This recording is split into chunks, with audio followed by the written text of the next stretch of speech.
Voyons, écoutons ce qu'elle a écrit, cette charmante dame. Bonjour docteur. Je me permets de vous écrire car je me trouve dans une impasse. J'ai depuis de nombreuses années des troubles anxieux que se sont encore plus développés depuis environ 2 ans. Je ressentais beaucoup de palpitations et lors d'un voyage en Espagne en août 2021, mon fils est tombé de sa bouée dans la piscine. J'étais près de lui et il avait un gilet de sauvetage, pourtant cela a déclenché chez moi une crise d'arythmie qui a duré 5 heures. Je suis allée aux urgences où ils ont décelé de la fibrillation auriculaire. En rentrant en France, j'ai refait une crise d'1 heure et mon cardiologue a décidé de m'envoyer vers un rythmologue pour une ablation par cryothérapie effectuée en novembre 2021 sous sédation. J'ai toujours l'impression que mon cœur déraille lorsque mon estomac n'est pas en forme. En effet, je ressens une gêne suivie d'une douleur au creux de l'estomac, avec énormément d'éructation.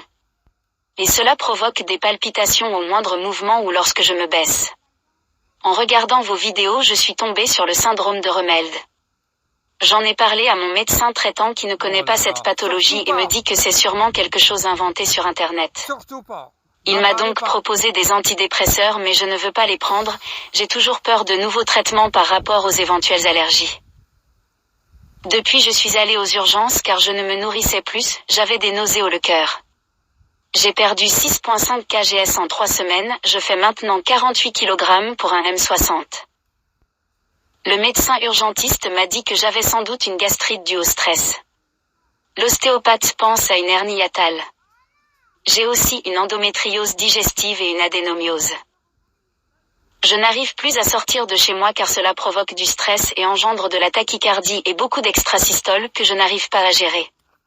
Avant je ressentais un battement supplémentaire, maintenant c'est plus une pause.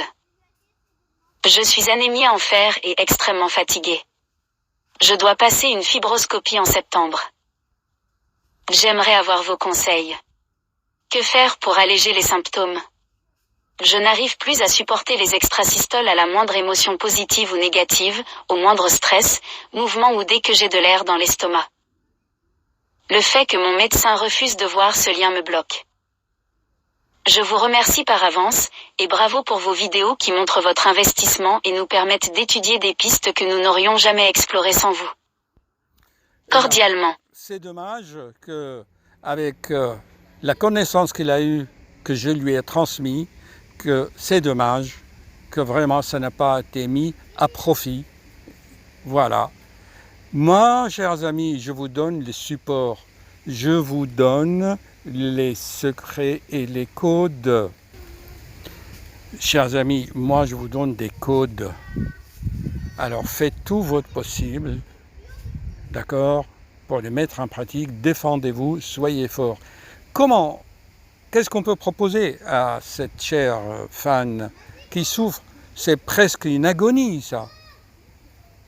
Vous voyez bien, chers amis, qu'il y a un noyau, il y a une cause, une seule cause à tous ces multiples symptômes. Vous l'avez deviné, je l'explique, je vous ai fait une ordonnance de 700 pages. Allez vite, étudiez-le avant qu'on détruise des cellules dans votre cœur et qu'on vous dit non. Diffusez, c'est votre mission de vie pour éviter de tels drames, chers amis. Je suis dans un parc, sous un séquoia qui a une hauteur presque de 20 mètres. On dirait des colonnes de temple là, dans ce parc qui m'inspire. J'attends vos commentaires. Merci. Bon allez, tout va s'arranger. Merci.